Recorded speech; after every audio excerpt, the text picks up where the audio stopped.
పరిశుద్ధ గ్రంథాలు తెరవండి. నేటి వాక్య ధ్యానాంశంగా కొన్ని మాటలు మనం రాత్రి ధ్యానం చేయబోతున్నాం. గతించినటువంటి వారం మీకు జ్ఞాపకం చేసినటువంటి వాక్య సందేశం నుండి కొనసాగింపుగా రెండవ భాగంగా పరిశీలన గురించి కొంత వివరణ మీకు ఇచ్చిన తర్వాత ఈ ప్రస్తుత దినాల్లో మీకు జ్ఞాపకం చేస్తున్న నిబంధన నుండి కొన్ని ప్రాముఖ్యమైన పట్టణాల గురించి, కొందరు ప్రముఖులను గురించి, వ్యక్తులను గురించి, బైబిల్ చరిత్రకారులను గురించి, మత పెద్దలను గురించి, బైబిల్ గ్రంథంలో రాయబడినటువంటి వ్యక్తులను గురించి మీ ఎదుట పెడతానని చెప్పాను. అపోస్తుల కార్యములు 23వ అధ్యాయం 7వ వచనమండి. అతడు అలాగూ చెప్పినప్పుడు పరిసయ్యులకును సద్దుకయ్యులకును కలహము పుట్టినందున ఆ సమూహము 2 పక్షములాయెను.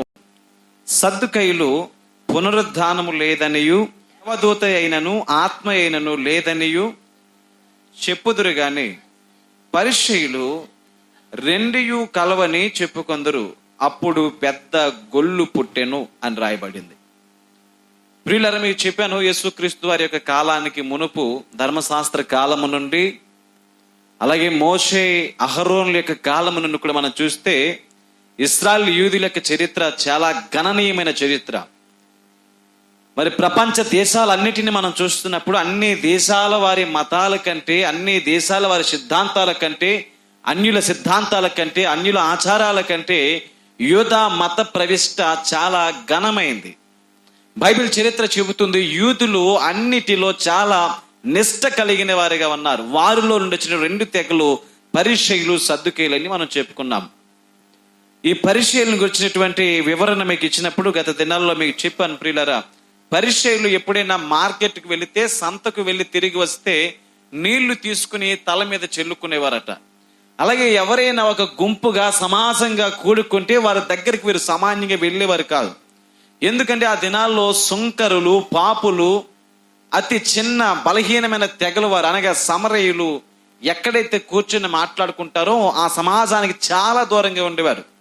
ఈ పరిసయ్యులు చెప్పుకునే వారు ఏమిటంటే, మేము ప్రత్యేకింపబడిన వారము, నిష్ట కలిగిన వారము అని చెప్పి తమను తాము ప్రత్యేకించుకుని ప్రతిష్ఠిత జీవితం కలిగిన వారిగా పరిసయ్యులను గురించి గతించిన దినాల్లో మీకు చెప్పాను. అలాగే పరిసయ్యులు ఖచ్చితంగా ఉపవాసం చేసేవారట. ఏం చేసేవారండి?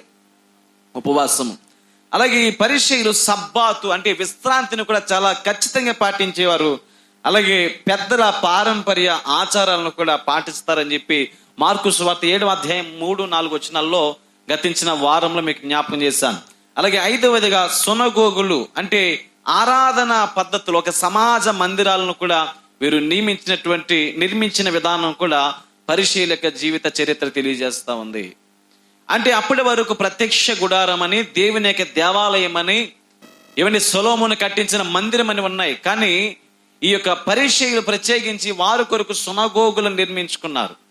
సద్దుకయ్యులు కూడా ఏం నమ్మేవారంటే, ఆలయంలో పరిశుద్ధత లేదు కానీ ఆలయానికి బయట పరిశుద్ధత ఉన్నదని చెప్పి వారు నమ్మేవారండి. దాన్ని బట్టి ఆ దినాల్లో ఆలయానికి అంత ప్రాముఖ్యత, పరిశుద్ధత వారు ఇవ్వకుండా దేవుని దేవాలయములో పశువులను, వ్యాపారాలు చేసుకునే వారిని, పన్ను విక్రయించే వారిని ఆ స్థలాల్లో ఉంచి వారికి ఆశ్రయాన్ని కల్పించారు. దాన్ని బట్టి దేవుని యొక్క మందిరాన్ని, దేవుని యొక్క ఆలయాన్ని ఏం చేశారంటే ఆనాటి వ్యాపారవేత్తలు ఏం చేశారంటే వ్యాపారపు ఇల్లుగా మార్చారు. అందుని బట్టి యేసుప్రభు వారికి నీ ఇంటిని గుచ్చిన ఆసక్తి నన్ను భక్షించుచున్నదని చెప్పి ఆయన కోపగించుకుని వారిని, ఆ వ్యాపారం చేస్తున్న వారందరినీ బయటకైనా తరిమి వారి బలను పడదోసి వారి యొక్క రోకలైన చలివేసినట్లుగా బైబిల్ చరిత్రలో గతించిన దినాలు మనం నేర్చుకున్నాం ప్రియులారా. అందుకు వారు అనేవారట, దేవుని మందిరంలో పరిశుద్ధత లేదు కానీ మందిరానికి వెలుపే ఉందని చెప్పి అనేవారు. అందుని బట్టి వారి మధ్య తర్కం జరిగిన విధానాన్ని బట్టి సినగోగు ఆరాధన పద్ధతులను వారు నిర్మించుకుని ఆ ఆరాధనలను వారు సాగిస్తున్న విధానం ప్రియులారా యూదుల్లో పరిసయ్యులకు ఎక్కువగా ఉంది. అలాగే 6వదిగా పరిసయ్యులు దేన్ని నమ్మేవారంటే పునరుద్ధానాన్ని, దేవదూతలను, ఆత్మలో కూడా ఉన్నాయని వారు నమ్ముతారట. ఇక్కడికి మనం చెప్పుకున్న వాక్యాన్ని ముగించాను. దాని కొనసాగింపుగా మనం చూస్తున్నప్పుడు ఇక్కడ ఒక చిన్న సందర్భాన్ని పౌలు భక్తుడు ఆ మనుష్యుల్లోని తీసుకుని వెళ్ళాడు. ఆ 2 తెగల వారి మధ్యలో తీసుకుని వెళ్ళినప్పుడు వారి మధ్య ఒక భేదాభిప్రాయం పుట్టిందట. వారు అప్పటి వరకు ఏం చేశారంటే సిద్ధాంతపరంగా ఎన్ని ఉన్నా కూడా అవన్నీ పక్కన పెట్టి వారు వాటన్నిటిని మర్చిపోయి ఏం చేశారంటే కలిసిపోయి ఐక్యం అయిపోయారు. ఏ విషయంలో వారు ఐక్యం అయిపోయారంటే నజరేయుడైన యేసుక్రీస్తు వారి విషయమై. ఒక విషయం మీకు చెప్తాను, ఆలోచన చేయండి. శత్రువుకి శత్రువు ఉన్నాడు అనుకోండి, ఆ శత్రువు వీడికి ఏమవుతాడట? మిత్రుడు అవుతాడు. ఎవరైనా ఇద్దరు బద్ధ శత్రువులుగా ఉంటే, మూడవ వ్యక్తి ఎవరైనా శత్రువుగా ఉంటే ఆ వ్యక్తిని ఓడించడానికి కొన్నిసార్లు వీరు ఇరువురు కూడా ఒక్కటైపోతారండి. అలాగే వారికి ఉదాహరణగా చెప్పుకోవాలంటే సద్దుకయ్యులు పరిశీలు ఒకానొక దినంలో ధర్మశాస్త్ర ఆ కాల పద్ధతిని బట్టి వీరి చట్టాలు వేరు, వారి చట్టాలు వేరు, వీరి పద్ధతులు వేరు, వారి పద్ధతులు వేరు, వీరి నియమాలు వేరు, వారి నియమాలు వేరు, వీరి కట్టడలు వేరు, వారి కట్టడలు వేరు, వీరి విధి విధానాలు వేరు, వారి విధి విధానాలు వేరు. అవన్నీ ఇక్కడ ఒకదాని ఒకటి భిన్నంగా ఉండేవి. ఉదాహరణ ఒక మాట మనం చదువుతున్నారు రిఫరెన్స్ ఆధారంగా. ఈ సద్దుకయ్యులు పునరుద్ధానము లేదని నమ్ముతారంట. ఏమని నమ్ముతారండి? ధానము లేదు, చనిపోయిన వ్యక్తి మరలా బ్రతకుడు, భూమి మీద ఒక్కటే జీవితం అని నమ్ముతారు. పరిశీలు అయితే వారు అంటారట, మనిషి చనిపోయిన తర్వాత మరొక లోకం ఉంది, వారు మరలా ఆ పునరుద్ధానం లేస్తారు. పరిశుద్ధాత్మ, దేవుని ఆత్మ ఉంది, అలాగే దేవదూతలు ఉన్నాయి, పరలోక రాజ్యం ఉందని చెప్పి పరిశీలకు ఒక నమ్మిక ఉంది. దీన్ని బట్టి వారు విభిన్నమైనటువంటి ఆలోచనలు కలిగి అభిప్రాయాలు కలిగిన వారిగా వారు విడిపోయారండి. ధర్మశాస్త్ర కాలానికి, పాత నిబంధన కాలానికి సంబంధించిన ప్రజలుగా. ఎప్పుడైతే యేసు ప్రభు వారు ఈ భూమి మీదకి వచ్చారో, ప్రవక్తల యొక్క మాట, వాక్య నెరవేర్పు, లేఖన నెరవేర్పు, ప్రవచన నెరవేర్పుగా ఆయన భూమి మీదకి వచ్చి మెస్సయ్యగా అవతరించి యూదులకు ఒక రక్షకునిగా, యూదులకు ఒక రాజుగా ఆయన భూమి మీదకి వచ్చాడో, ఆయన ఎప్పుడైతే తన సువార్త ప్రకటిస్తున్నారో ఈ పరిసయ్యులు సద్దుకయ్యులు ఒక్కటైపోయారు. వారు అప్పటి వరకు దూరంగా ఉన్నటువంటి వీరు ఆయన రాకను చూసినప్పుడు, ఆయన ప్రకటించిన సువార్తను చూసినప్పుడు, ఆయన చేసిన కార్యాలు చూసినప్పుడు ఆయన వ్యతిరేకించి ఆయన ఎలాగైనా నాశనం చేయాలి, ఎలాగైనా మరణానికి అప్పగించాలి, ఎలాగైనా చెరసాల్లో వేయించాలని చెప్పి ఆయన విషయమై వీరు ఇరువురు కూడా శత్రుత్వాన్ని ఏం చేశారంటే మిత్రులుగా స్నేహ భావాన్ని కల్పించుకొని వారికున్న సిద్ధాంతాలన్నిటిని పక్కన పెట్టి స్నేహం చేయడం ప్రారంభించారు. ఏం చేశారని? స్నేహితులైపోయారు. అప్పటి వరకు బద్ధ శత్రులుగా ఉన్నారండి. అప్పటి వరకు ఆచార వ్యవహారాలు కానివ్వండి, పెద్దల పారంపర్య ఆచారాలు కానివ్వండి, సిద్ధాంతపరమైనటువంటి ఆచారాలు కానీ వీటన్నిటికీ వారు వ్యతిరేకంగా ఉన్నారు. ఒకటి అవునంటే ఒకరు కాదనేవారు. ఒరే పునరుద్ధానం ఉందంటే వీళ్ళనేవారు కాదు. మనుషుడు భూమి మీద ఒక్కసారి పుడతాడు, ఒక్కసారి చనిపోతాడు, ఒక్కటే లైఫ్ అని చెప్పి సద్దుకయ్యుల నమ్మకం. పరిశీలన అనేవారట, లేదు, ఒక మనిషి పుట్టి మరలా చనిపోయి మరలా ఆత్మ మనలో ఉన్నది కదా, ఆత్మకు మరలా జీవితం ఉన్నదని చెప్పి నమ్మేటువంటి సిద్ధాంతాలు ఉన్నాయి. యేసుప్రభు వచ్చిన తర్వాత ఈ ఇరువురు ఒకటైపోయి ఆయన ఎట్టకేలకు మరణానికి అప్పగించడానికి ఆయన శిష్యుల్లో ఒక వ్యక్తిని కొనేశారండి. ఎవరిని కొన్నారండి? ఎవరిని? ఇస్కరియోతు యోధాను కొన్నారు. ఇస్కరియోతు యోధా ఎప్పటి నుంచో ఆయన వెంబడి తిరుగుతున్నాడు, కానీ ఆయన చేతులు ఎప్పుడు కూడా డబ్బు సంచి ఉండేది. ఆయన ఏదో ఒకటి చేయాలి, ఏదో ఒక అధికారాన్ని చేపట్టాలి, ఏదో విధంగా ఏదో సంపాదించుకోవాలి, ఏదో పేరు ప్రఖ్యాతులు సంపాదించాలని చెప్పి యేసుప్రభు వారితో ఉంటూ కూడా ఒక దినాన్ని ఆయన ముద్దు పెట్టి ఆయన నమ్మేశాడండి. అది కూడా వాళ్ళకి చాలా అద్భుతంగా ఉపయోగపడింది. మనం చేయలేని పని ఈ ఇస్కరియోతు యోధా చేశాడని చెప్పి వాళ్ళు ఒక బేరాన్ని కుదుర్చుకుంటారు. వాళ్ళు అంటారు, నీకు ఏం కావాలంటే, ఆయన వయస్సుని బట్టి నాకు 33 వెండి నాణ్యాలు కావాలని అడుగుతాడండి. సద్దుకయ్యులు శాస్త్రులు పరిశీలు అంటారు కదా, మేము 30 వెండి నాణ్యాలు మాత్రమే ఇస్తాం. ఎట్టకేళ్ళకు బేరం కుదిరిపోయింది. ఏదో వచ్చింది, దీన్ని ఎందుకు మిస్ చేసుకోవడం అని చెప్పి ఆ 30 వెండి నాణ్యాలు తీసుకున్న తర్వాత యేసుప్రభుని అప్పగించిన తర్వాత ప్రియులారా, ఆయన అప్పగింపబడి సిలువ ఆ చేరువుకి వెళ్ళిపోతున్నాడు. మరణానికి అతి సమీపంగా సిలువ వేయడానికి ఈ రోమన్ సైనికులను తీసుకుని వెళ్ళిపోతున్నప్పుడు ఆయనకు అప్పుడు కలిగింది. అది పశ్చాత్తాపం అనాలో లేదా ఆయన భయభీతులతో ఒక నీతిమంతుని నేను అప్పగించాను అని చెప్పి ఆయన చనిపోవడం తెలియదు. కానీ చరిత్ర ఆధారంగా మనం చదివితే ప్రియులరా, ఆయన ఒక చెట్టు కొమ్మకు ఉరేసుకున్నప్పుడు ఆయన ఆ కొమ్మ విరిగి పైనుంచి పడినప్పుడు కిందన ఒక బండ మీద పడినప్పుడు ఆయన నడిమికి విరిగి ఆయన పేగులు బయటకు వచ్చి చనిపోయాడని చెప్పి చరిత్ర చెప్తుంది బైబిల్ చరిత్ర. ఆ చనిపోయినప్పుడు ఆ డబ్బు సంచి ఆయన దగ్గర ఉంది. ఆ డబ్బు సంచి తీసుకుని శాస్త్రులు పరిశీలన ఏం చేశారంటే ఒక పొలాన్ని కొన్నారట. ఏం కొన్నారని? ఆ 30 వెండి నాణ్యాలతో ఒక పొలాన్ని కొన్నారు. దానికి ఒక పేరు పెట్టారు, రక్త భూమి అని పేరు పెట్టారండి. ఆ 30 వెండి నాణాలతో ఒక స్థలం, ఒక పొలాన్ని కొని ఆయన పేరట దాన్ని అలా ఉంచేశారు. నీతిమంతుని యొక్క రక్తము అని వారికి తెలుసు, కానీ ఆయన ఎలాగైనా లయం చేయాలి. మన చేతులకు మట్టి అంటుకోకుండా ఆయన ఎలాగైనా అప్పగించడానికి మనకు ఒక ఉచ్చు దొరికింది. అది సాక్షాత్తు ఎవరంటే ఆయన వెంబడించే ఆయన ప్రియ శిష్యులు, ఒక శిష్యుడు అని చెప్పి వారు ఎర్రవేసి వాడిని పట్టుకొని ఉపయోగించుకుని ఆయనను బంధించడానికి అవకాశం కల్పించుకున్నారు. వారు అనుకున్నట్లుగానే వారి ఆలోచన నెరవేరింది. కానీ వాస్తవానికి దైవ నియమం ప్రకారంగా దేవుని యొక్క లేఖన సారాంశాన్ని మనం చదివితే ప్రవక్తల నోట పలకబడిన మాట నెరవేరిపోయినప్పుడు ప్రియులరా, ఆ దశాబ్దాలు గతించిన తర్వాత వారికి అర్థమైంది, రాబోయే మెస్సయ్య ఈయనే ప్రజల పాపాల కొరకు యజ్ఞ బలి పశువుగా ఆయన తన రక్తాన్ని, యవనకాల రక్తాన్ని, పరిశుద్ధమైన రక్తాన్ని చిందిస్తాడు, దైవ మానవ కుమారుడు అని చెప్పి శాస్త్రులు పరిచయులు ఎరిగినప్పటికీ ఆయన నిజమైన రక్షకుడు అని నమ్మలేకపోయారు. ఈనాటికి కూడా యూదులు ప్రియులారా ఇజ్రాయెల్ దేశంలో, అలాగే అక్కడక్కడ కొన్ని దేశాలకు సంచరించి వారు సునగోగులు అనేవి కట్టుకుని దానిలో ఆరాధన చేస్తూ నిజ దేవుడైన యేసుక్రీస్తుని రక్షకుని అని తెలుసుకోలేకపోతున్నారు. రాబోయే మెస్సయ్యను వారు గుర్తించలేకపోతున్నారు. ప్రియులారా, గతించిన దినాలు మీకు చెప్పాను, గుంటూరు అనేటువంటి ప్రాంతంలో 40 కుటుంబాలు అక్కడ నివాసం చేస్తున్నారు. అవకాశం ఉంటే రానున్న దినాల్లో మీకు ప్రొజెక్టర్ మీద, స్క్రీన్ మీద వేసి చూపిస్తాను. సునగోగ అంటే ఎలా ఉంటుందో, వారు ఎలాగ ఆరాధన చేస్తారో, వారి పద్ధతులు ఎలా ఉంటాయో, నియమాలు ఎలా ఉంటాయో, యూదుల యొక్క ఆచారాలు ఎలా ఉంటాయో మీకు చెప్తాను. ప్రియులారా, వారు తల మీద ఒక చిన్న క్యాప్ పెట్టుకుంటారు, రౌండ్ గా ఉంటుంది, చిన్న క్యాప్ పెట్టుకుంటారు. అది పెట్టుకొని ఒక నియమం ప్రకారంగా ఆరాధన చేస్తారు. ఇంచుమించు మనం చూస్తే ముస్లిమ్స్కి ఎలాగైతే క్యాప్ ఉంటుందో, వారు ఎలాగైతే మరి ఆ సమయం వచ్చినప్పుడు ఆ నమాజ్ చేస్తారో, అలాగే కొన్ని ఆరాధన సమయాలు ఉంటాయి, దానికి ఖచ్చితంగా వారు ప్రాముఖ్యతనిచ్చి దాన్ని సంతరించుకుని వారి జీవితాల్లో దాన్ని అనుసరిస్తూ ఉంటారండి. ఈ శాస్త్రులు పరిశీలన గురించి మనం చదువుతున్నప్పుడు శాస్త్రాన్ని పూర్తిగా చదివిన వారంట, దాన్ని బోధించేవారట, అలాగే లేఖనాల గురించి తర్కించేటువంటి అలవాటు వారికి ఉంది. 7 విషయాలు. ఇక్కడ ఈ 6వ మాట మనం చదువుతున్నప్పుడు ఇక్కడ గొల్లు పుట్టింది అన్నాడు. ఏం పుట్టిందని పెద్ద గొడవ అయిపోతా ఉంది.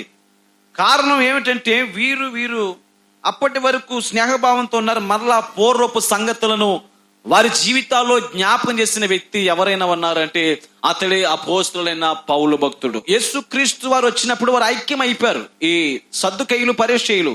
మరలా పౌలు ఆ ప్రదేశంలో తిరిగి క్రీస్తును గూర్చి, పునరుద్ధానాన్ని గూర్చి, రక్షణను గూర్చి, మృతుల పునరుద్ధానంను గూర్చి, పరలోక రాజ్యాన్ని గూర్చి బోధిస్తున్నప్పుడు కొంతమంది దాన్ని అంగీకరించలేదట, దాన్ని యాక్సెప్ట్ చేయలేదు. అప్పుడు పౌలు అన్నాడట,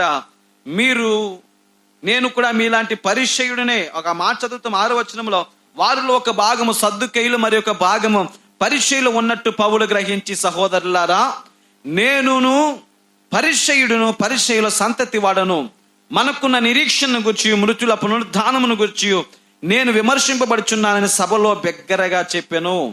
అతను అలాగూ చెప్పినప్పుడు పరిచయులు సద్దుకయ్యులకు కలహము పుట్టినందున ఆ సమూహము 2 పక్షములాయెను. ఆ సమూహం 2గా విడిపోయింది. మరలా 2గా విడిపోయిన తర్వాత ఈయన్ని పట్టుకోవడానికి ప్రయత్నం చేస్తున్నారు. 9వ వచనం చదవండి ప్రియులారా. పరిచయుల పక్షముగున్న శాస్త్రుల్లో కొందరు లేచి, ఈ మనిషిని యందు ఏ దోషము మనకు కనబడలేదు, ఒక ఆత్మ అయినను దేవదూత అయినను అతనితో మాట్లాడి ఉండవచ్చునని చెప్పుచు తగులాడిరి. కలహం ఎక్కువైనప్పుడు వారు పౌలును చీల్చివేయుదురేమో అని సహస్రాధిపతి భయపడి, మీరు వెళ్ళి వారి మధ్య నుండి అతన్ని బలవంతంగా పట్టుకొని కోటలోనికి తీసుకురండని సైనికులకు ఆజ్ఞాపించెను.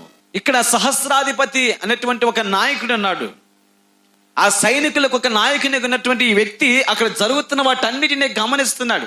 ఇలాగుంటే వీళ్ళు ఎలాగైనా కొట్టి చంపేస్తారు ఈ సద్దుకయ్యులు. పరిశీలు ఆయన మాటేసుకొచ్చారు.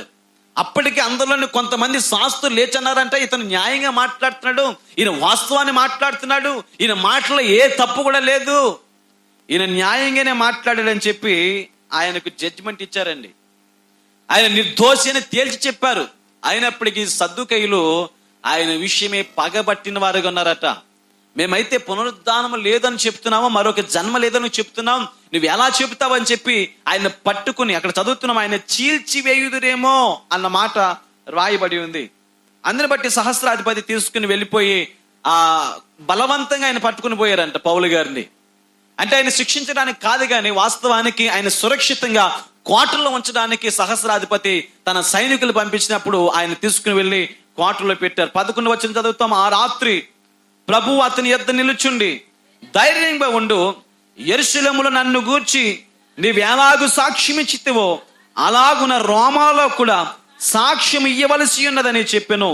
ఉదయమైనప్పుడు యూదులు కట్టుగట్టి తాను పౌలను చంపు వరకు అన్నపానములు పుచ్చుకునమని ఒట్టు పెట్టుకునిరి. ఏమన్నారట యూదులు? ఆ రాత్రి ఆయన్ని పట్టుకుని పోయారు. ఆ స్థలములో కోటలో సురక్షితంగా ఉన్నాడు. ఆ రాత్రి దేవుడు దర్శించాడు పౌలుని. పౌలు, నువ్వు యెరూషలేములో ఎలాగైతే ప్రకటన చేశావో, యెరూషలేములో ఎలాగే ధైర్యంగా బోధించావో, అలాగే ఈ రోమా పట్టణంలో కూడా నువ్వు ధైర్యంగా బోధించాల్సినటువంటి అవసరత ఉంది. నువ్వు భయపడాల్సిన అవసరం లేదు, ధైర్యంగా ఉండని చెప్పి దేవుడు బలపరిచాడు. అయితే ఉదయమైనప్పుడట యూదులందరూ కట్టగట్టుకుని వచ్చారంట. ఏమని శపథం చేస్తున్నారు? ఆయన చంపుటకు అన్నపానములు పుచ్చుకోమని ఒట్టు పెట్టుకున్నారండి. ఏమని పెట్టినారు ఒట్టు? వాడిని చంపితేనే కానీ మేము ముద్ద తినం, నీళ్లు తాగం, అన్నము పానము మేము తీసుకోమని చెప్పి ఒట్టు పెట్టుకున్నారట. ఈ కుట్రలో చేరిన వారు సుమారు వారి యొక్క సంఖ్య చెబుతున్నారు, చదవండి, 40 మంది కంటే ఎక్కువ. వారు ప్రధాన యాజకుల యొద్దకును పెద్దల యొద్దకు వచ్చి, మేము పౌలును చంపు వరకు ఏమి రుచి చూడమని గట్టిగా ఒట్టు పెట్టుకుని ఉన్నాము అన్నారటండి. ఇందాకేం పెట్టుకున్నారటండి అమ్మా? ఇందాకేం పెట్టుకున్నారు? అన్నపానములు తినము అని ఒట్టు పెట్టుకున్నారంట. ఇప్పుడు రెండోసారి ఏమంటున్నారు? ఆయనను చంపు వరకు ఏమి రుచి చూడమని చెప్పి, మరి మామూలు ఒట్టు కాదటండి. ఏం ఒట్టు అంట? గట్టిగా ఒట్టు పెట్టుకున్నారట. ఆ రోజు ఆ 40 మంది ఒట్టు పెట్టుకున్నారంట. కాబట్టి మీరు మహాసభతో కలిసి అతన్ని గురించి తెలుసుకొనబోవునట్లు అతన్ని మీ యొద్దకు తీసుకుని రమ్మని సహస్రాధిపతితో మనవి చేయుడి. అతడు దగ్గరకు రాక మునిపే మేమతని చంపుటకు సిద్ధపడి ఉన్నామని మంది అన్నారంట. పెద్దల దగ్గరికి, ప్రధాన యాజకుల దగ్గరికి వెళ్ళి, ఈ పౌలు అనేటువంటి పరిచయుడు ఎక్కడున్నాడంటే ఆ కోటలో ఉన్నాడు, ఆయన్ని ఎలాగైనా పట్టుకొచ్చేయాలి బయటికి. మీరు ప్రధాన యాజకులు కాబట్టి మీరు ఎవరితోనే మాట్లాడగలరు. మీరు వెళ్ళి మాట్లాడి ఆయనను బయటికి తీసుకురావడానికి ప్రయత్నం చేయండి. ఆయన తీసుకొస్తున్న సమయంలో మేము 40 మంది వెళ్ళి ఒక్కసారి అటాక్ చేస్తాం. ఆయన ఏం చేస్తామంటే దొమ్మి కేసులో కొట్టిపోయినట్లుగా ఎవరికి దొరికినట్టు వాళ్ళు పొడిచి చంపేస్తామని చెప్పి రకరకాలుగా ప్లాన్ చేసుకున్నారు. ఆయన వస్తుండగా చంపేద్దాం. ఎప్పుడైతే ఈ మాటలు వీరు మాట్లాడుకుంటున్నారో, ఈ మాటలు, ఈ సమాచారము ఒక వ్యక్తి వింటున్నాడండి. తర్వాత మాటలు చదువుతాం. అయితే పౌలు మేనల్లుడు వారు పొంచి ఉన్నారని విని వచ్చి కోటలో ప్రవేశించి పౌలుకు ఆ సంగతి తెలుపును. అప్పుడు పౌలు శతాధిపతుల్లో ఒకరిని అతని యొద్దకు పిలిచి, ఈ చిన్నవాణిని అధిపతి యొద్దకు తోడుకుని పొమ్మని, ఇతడు అతనితో ఒక మాట చెప్పవని ఉన్నాడని శతాధిపతి సహస్రాధిపతి వద్దకు అతని తోడుకుని పోయి, ఖైదీ అయిన పౌలు నన్ను పిలిచి నీతో ఒక మాట చెప్పవలనై ఉన్నానని, ఈ పడుచువాణ్ణి నీ యొద్దకు తీసుకుని పొమ్మని నన్ను అడిగాను అని చెప్పాను. సహస్రాధిపతి అతని చెయ్యి పట్టుకొని అవతలకు తీసుకుని పోయి, నీవు నాతో చెప్పుకొనవలనేమని ఒంటరిగా అడిగాను. అందుకతడు, నీవు పౌలును గురించి సంపూర్తిగా విచారింపబోవున్నట్టు అతన్ని రేపు మహాసభ యొద్దకు తీసుకుని రావాలనని నిన్ను వేడుకున్నట్టుకు యూదులు కట్టు కట్టి ఉన్నారు. ఎవరు చెప్తున్నారు ఈ మాటలన్నీ? పౌలు గారి మేనల్లుడండి. అప్పటి వరకు ఆ సమాజం 40 మంది ఒక ఆలోచన కలిగి ఉన్నారు.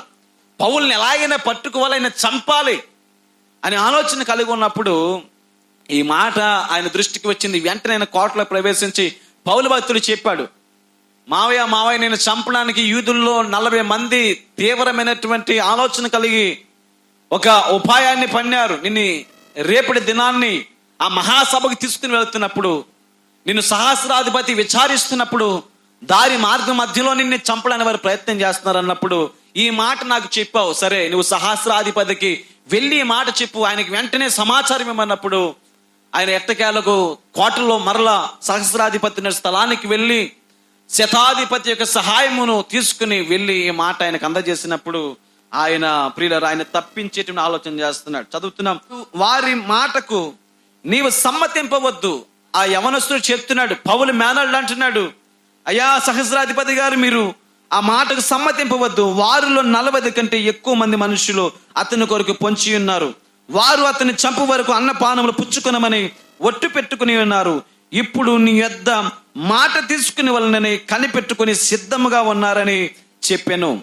అందుకు సహస్రాధిపతి, నీవు ఈ సంగతి నాకు తెలిపితివని ఎవరితోనూ చెప్పవద్దని ఆజ్ఞాపించి ఆ పడుచువాన్ని పంపివేశాను. ఈ సహస్రాధిపతి అన్నాడంట, ఈ మాట నువ్వు నాకు చెప్పినట్లుగా వారు పౌల్ని చంపుతానన్న మాట నువ్వు విన్నట్లుగా ఎవరితో చెప్పొద్దు, నువ్వు మౌనంగా ఇంటికి వెళ్ళిపోని చెప్పి ఆయన్ని పంపించేశాడు. ఆ తర్వాత ఆ శతాధిపతులను పిలిచాడు. చదువుతున్నాం, తర్వాత అతడు శతాధిపతుల్లో 2 తన యొద్దకు పిలిచి కైసరునకు వెళ్ళుటకు 200 మంది సైనికులను, 70 మంది గుర్రపు రౌతులను, 200 మంది ఈటెల వారిని రాత్రి 9 గంటలకు సిద్ధపరచి పౌలును ఎక్కించి అధిపతి అయిన ఫెలిక్సు నద్దకు భద్రముగా తీసుకుని పోవుట గుర్రములను సిద్ధపరచుడని చెప్పాను. చూడండి, దేవుడు ఒక వ్యక్తిని వాడుకోవాలనుకుంటే, ఒక వ్యక్తిని సంరక్షించుకోవాలంటే అతడు ఎంత క్లిష్టమైన పరిస్థితుల్లో ఉన్నా కూడా ఆయన సహాయం చేస్తాడు. ఇక్కడ ఈ సహస్రాధిపతి చెప్తున్నాడు, ఈ విన్న సంగతిని అంతటిని బట్టి ఆయన ఎలాగైనా తప్పించాలని చెప్పి గొప్ప బందోబస్తుని పెట్టాడండి. గుర్రాలను ఏర్పాటు చేశాడంట, సైనికులను ఏర్పాటు చేశాడట, ఏమండి రౌతుల్ని ఏర్పాటు చేశాడంట. అక్కడ మనం చదువుతున్నాము, ఆయన ఎలాగైనా మీరు తీసుకుని వెళ్ళండి జాగ్రత్తగా, ఒక టైమింగ్ పెట్టాడు. ఈటెలను పట్టుకునే వారిని పంపించాడట. రాత్రి 9 గంటలకు ఆ సైన్యాన్ని అంతటిని సమకూర్చి ఒక వ్యక్తి ప్రాణాన్ని రక్షించడానికి దేవుని సహాయము, దేవుడు ఇచ్చిన ఆలోచన బట్టి ప్రియులరా ఆయన వారిని సిద్ధపరిచి పంపిస్తున్నాడు. 24వ వచనంలో, పౌలుని ఎక్కించి అధిపతి అయిన ఫెలిక్సు నద్దకు భద్రంగా తీసుకుని పోవటకు గుర్రములను సిద్ధపరచుడని చెప్పాను. మరియు ఈ ప్రకారముగా ఒక పత్రిక రాశాను. మహాఘనత వహించిన అధిపతి అయిన ఫెలిక్సు, క్లౌదియా, లూసియో వందనములు. యూదులు ఈ మనిషిని పట్టుకుని చంపబోయినప్పుడు అతడు రోమీయుడనని నేను విని సైనికులతో వచ్చి అతన్ని తప్పించి తిని. ఈయన ఒక యూదునిగా ఉన్నాడు, యూదా సమాజంలో నివసిస్తున్న ఒక పరిచయునిగా ఉన్నాడు. అట్ ది సేమ్ టైం ఆయన ఒక రోమీయుడు కూడా ఉన్నట్లుగా బైబిల్ చరిత్ర చెబుతా ఉంది.